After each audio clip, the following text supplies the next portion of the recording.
I sat at the WWE, the executive chair office with Vince McMahon and co the other day, looked at him straight in the eyes and said, I am the host of the #1 podcast in the world, Vince. What did he say? Nothing. What a warm welcome to the WWE from his new boss. This might seem like an ordinary signing, but it's much more significant. Signing Logan Paul shows that WWE is going to continue to sign box office names like Ronda Rousey. So he has big trouble. It's all over, just like that. Or former NFL football player / current podcaster Pat McAfee. That's a theory, not sure what to do. You gotta be kidding me! That was sick for the brand! And so is this! As well as USA Olympic gold medalist in Gable Steveson. Come around, will he get the two? It's put on the board! Gable Steveson at the final second! And then you have a complete MMA killer in Valerie Loretta. Body kick, round and pound, and defense the time! But what a debut! Athletes aren't the only ones on their radar either. They're going for megastar entertainers like this guy.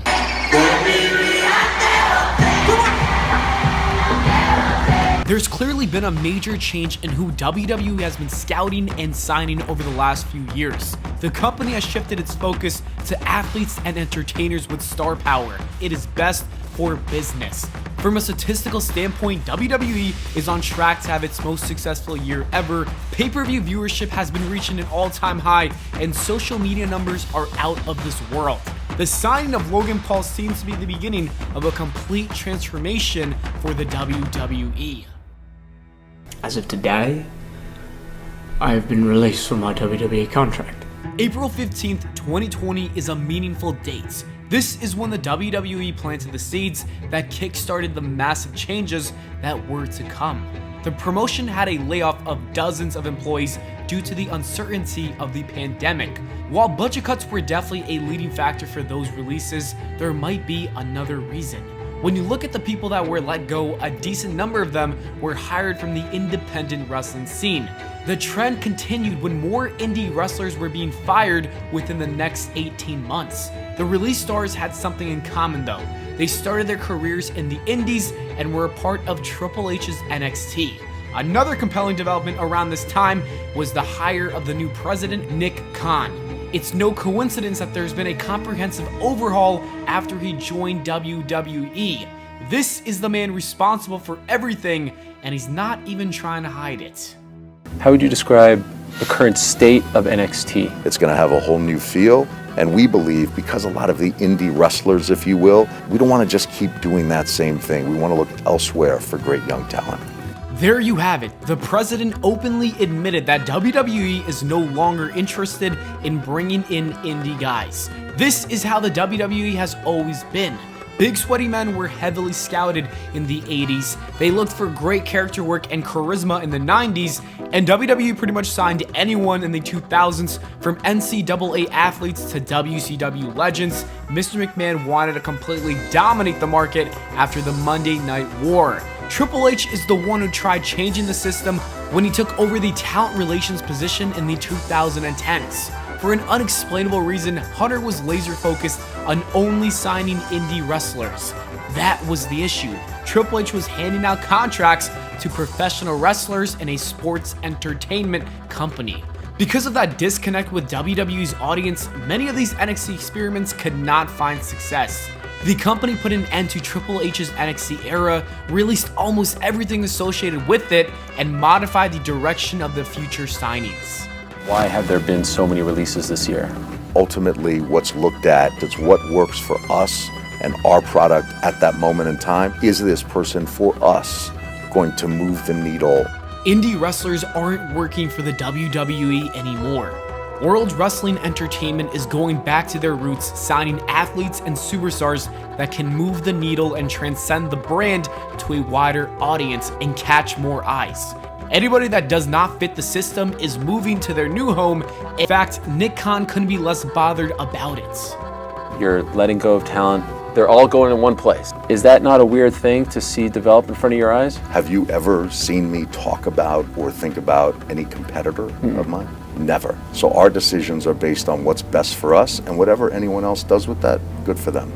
Nick Khan is not concerned about these indie wrestlers or their arrival in AEW because he doesn't consider them competition at all. For so long, WWE struggled to keep their general audience and their hardcore fan base happy simultaneously. But with everything Khan said in that interview, as well as the releases, it is clear that WWE decided to go all in on sports entertainment. They're no longer going to appeal to that hardcore audience. This doesn't mean that it's the end for all indie wrestlers. That's not going to be the case. Guys like Sami Zayn, Kevin Owens, and Seth Rollins have done very well for themselves in WWE. But you should expect less of those signings and more of the Logan Pauls, Ronda Rouseys, and Gable Stevensons of the world.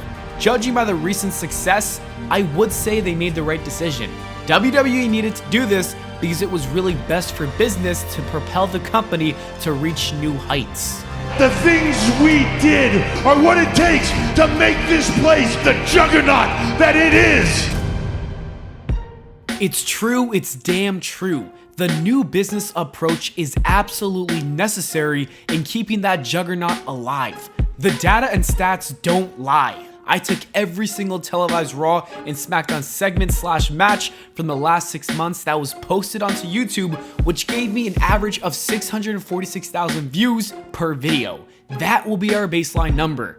We'll be able to determine top draws based off of this number. The more views, the better. To put things into perspective, I gathered data for some superstars. For example, videos with AJ Styles are below average, generating around 505,000 views. That is one of the greatest wrestlers to ever lace up a pair of boots and is a little more than 100,000 views short of the average. Sami Zayn is another former indie wrestler who falls below the average at 523,000 views. Even though he's done a splendid job at perfecting his character, he still lacks that drawing power. Becky Lynch has some more clout compared to her colleagues, as she's slightly above the baseline number, typically bringing in 750,000 views per video. Pat McAfee, who's been in the business for a couple of years, already surpassed these veterans with a solid 753,000 view average. As we continue to rise through the rankings, you'll see the bigger names such as Cody Rhodes and Seth Rollins come close to 1 million views.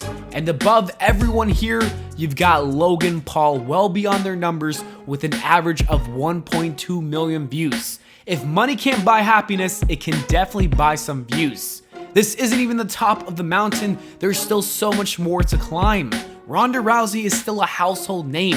The baddest woman on the planet pulls in 2.02 million views. The undisputed champion is performing marginally better at 2.36 million views as his average. Bad Bunny objectively drew more views than the company's #1 guy when he showed up on WWE TV. 2.4 million views is a lot, and I know that WWE is going to do everything in their power to sign him to a contract at some points. It's an impressive number, but Bad Bunny is not #1. At the very peak of the mountain is a beast that delivers numbers that nobody can duplicate right now. If you wonder why Roman Reigns versus Brock Lesnar happens so often, just take a look at this graph. While I'll always show love to my indie favorites like AJ Styles and Sami Zayn, they just don't measure up to talent like Logan Paul, Ronda Rousey, or Brock Lesnar. The fact of the matter is that the data proves WWE is making smart analytical business decisions to grow their audience and appeal to a wide demographic. Google Trends is a good way to evaluate what's poppin' and being searched in the digital media landscape. When comparing Logan Paul to top WWE names such as Roman Reigns, Brock Lesnar, Randy Orton, and Seth Rollins, he's outperformed each of them. As for Bad Bunny, he's literally on a different planet in terms of his popularity. It's not even fair to compare them to him. Ronda Rousey might not be as trendy as Roman Reigns or Brock Lesnar, but she still ranks higher than Orton and Rollins. WWE has become obsessed with trends because they're looking to improve their demographics, specifically the category of age. According to Dave Meltzer, the average age for a WWE fan is around 53 years old. That number needs to decrease for the company to sustain longevity and become more attractive for new advertisers. Looking for young superstars like Logan Paul is a genius approach. The newest member of the roster already broke the record for the most likes on WWE's Instagram with over 1.2 million likes. His tweet about the breaking news got over 200,000 likes on Twitter, making it viral. We don't see wrestling tweets reach those numbers. The guy also generated 5.8 billion views on YouTube, and a majority of those views are relatively young people. If WWE wants to lower that average age, this signing was 100% the right call. To be completely honest with you, I respectfully believe Logan Paul is going to help bridge that gap between the WWE and pop culture world. This is a massive deal. With more signings like this, wrestling is one step closer to becoming mainstream again. That's why I'm in support of Logan Paul, Ronda Rousey, Pat McAfee, and anyone else who wants to cross over to WWE for that matter. I'm perfectly satisfied with WWE choosing this direction. I'd rather go along for the ride than miserably complain. What makes the situation even better is the presence of AEW. WWE can focus on sports entertainment while AEW can present the art of pro wrestling. It's a shame that fans are involved in a civil war because it would be so much more fun if we just appreciated both companies together. However, that's a video for another day. The point is that this is the future of WWE, whether you like it or not. Logan Paul signing with them might have initially seemed random, but it's starting to make sense now.